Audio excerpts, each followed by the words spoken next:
Well, I think we are living in a planetary age or a global come planetary age because you see and we see ourselves discussing things that we did not discuss in everyday life uh, in the 1980s or even 90s. So these are things like excess carbon dioxide, global warming, climate change, flash floods, sky bursts. These are these words are becoming increasingly frequent in everyday life, and they speak of the atmosphere. They speak of glaciers melting. They speak of landslides. They speak of tsunamis.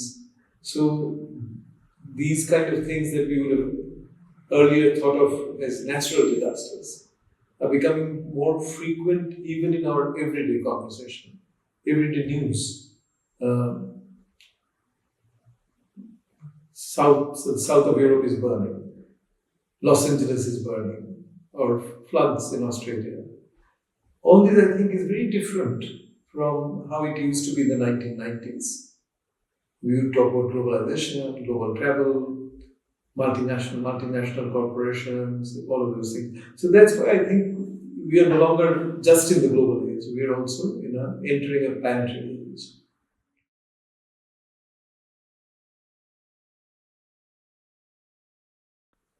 I mean, there is no solution to the climate problem without addressing climate justice. And that is not even questions of justice between humans and non-humans. I mean, I'm simply talking about justice between humans. Because for humans to work together, everybody has to feel that this is everybody's problem. And they have to feel um, that the rich people are in it as much as the poor people, that it's not anti-poor, whatever we're thinking. And because of the fact that the poor are much, much less responsible for global warming than the rich people. Rich nations more than poor nations, rich people in every country more than their poor inhabitants. So, to actually have a climate politics that works, we have to first of all address climate justice between humans, because if humans don't feel justice, they will not feel generous enough to give justice to non-humans. So I think, um, and when I say first human justice and then, I don't mean by then that one will follow the other. These will happen in overlapping time because it's a deep crisis. So I'm not saying that this year we humans get together and next year we work on the non-human problem. Eventually, I mean, we have to, by the logic of things, address the two problems at the same time: climate justice for humans and overall justice for non-humans whose lives we are also damaging. So that's what I think about um, how we can relate the demand for a universal climate politics to the actual realities of the world. And the current failures um, to meet that demand for global politics, global regulation, has to do with the fact that privileged people want to hang on to their privileges because they're fearful that the world may become even more unequal. And so they want to hold on to whatever privileges they have got. So unless you have a politics working simultaneously with other things we do, that is actually trying to create a more just world, it's very difficult to get people on the same platform.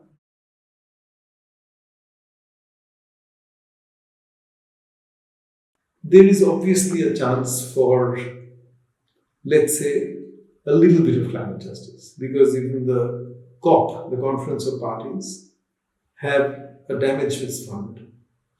So there is some discussion of rich countries making resources available to poorer countries to deal with their climate futures. I don't think the funds are sufficient But the very fact that we have a fund means that the point is recognized by people. So I think the fact is that climate justice argument is accepted by most parties. Even the oil companies accept that. The point is not it's non-accepted, it's accepted. But the rich nations don't do enough. That is the point. And I think that's a complicated point because, if the rich nations have to do more, ultimately the sacrifice will have to be borne by their citizens. So taxes may go up. Whatever. Will the citizens of the rich countries accept increased taxation? So we are talking about some sacrifice by the rich countries and its nation. Will they accept it? We don't know. But it's clear that what they accept intellectually is that there is a justice question. That's why even the COP, the Conference of Parties that happens every year, has set up a climate damages fund for the poorer nations. So will climate justice question be met fully? We don't know. But we know that it's been accepted, the principle. Once the principle is accepted, humans will do something. They will do it, at their own speed. It won't necessarily happen on the time schedule on which it should happen. But I have no doubts that some justice will be given in terms of cost for reparation, damages.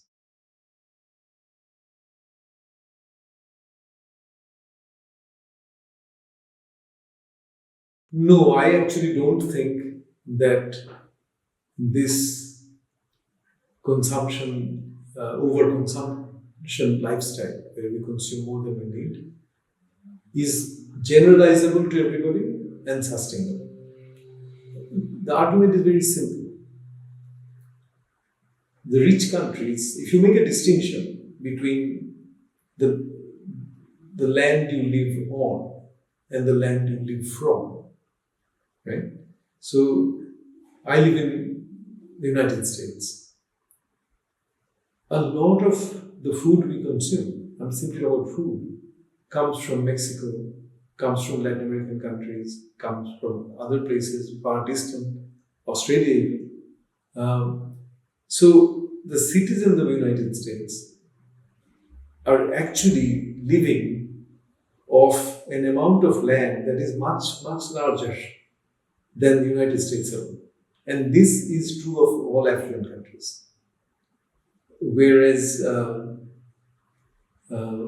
so we are actually eating off lands in Africa, lands in Asia, land in Latin America. So clearly you can't expand that model for everybody because you run out of land. So that's why people say that if you want to have American levels of consumption or high levels of consumption, then you will need 3 or 4 planets. So this simple back of the envelope arithmetic calculation will tell you that it's not sustainable for everybody. So it is inherently unequal. Even if you don't say it's unjust, it's inequally unequal. And the interesting thing about the world is if you look at the last 40, 50 years, you'll find that even in the global south, there's an increasing middle class, aspiring middle class that is traveling, that is consuming. But at the same time, the inequality of incomes in the world is growing. So you have this paradox of inequality growing, which means of 8 billion people, 3 billion people are probably in a very bad condition. Now we know that 2 billion people don't have access to fresh water. But about 4 or 5 billion now constitute the new middle class. And the share of non-Western middle classes in consumption has gone up. In fact, the share of the OECD countries' middle classes in world's consumption is now about 35%. 65% of the consumption is actually practiced by the new middle classes, the new global middle classes. But I just gave you the simple statistics to show that it is happening at the expense of the environment. So, just to give you one example, take the question of sand, which we need to build, make concrete, make cement. Sand is an important ingredient of construction. Because of the construction boom, building boom in China, in India, and other places, we are now using up sand at a rate that is faster than the rate at which the earth produces sand. And if you Google for illegal mining of sand, or you just Google for sand mafia, India will actually come up on the top of the list because there's a building boom going on. A lot of that sand is now illegally mined from river beds, and the rivers are being destroyed by this illegal dredging. A lot of it is supported when criminality enters a business. It can only enter it with political blessings. So these are all, you just have to look at resource consumption, its rate, its extent. You know that this lifestyle, this luxurious lifestyle of consumption, overconsumption, is not sustainable. If you want a sustainable society, we will have to move on to think about other kinds of lifestyles, and that takes me to your final question.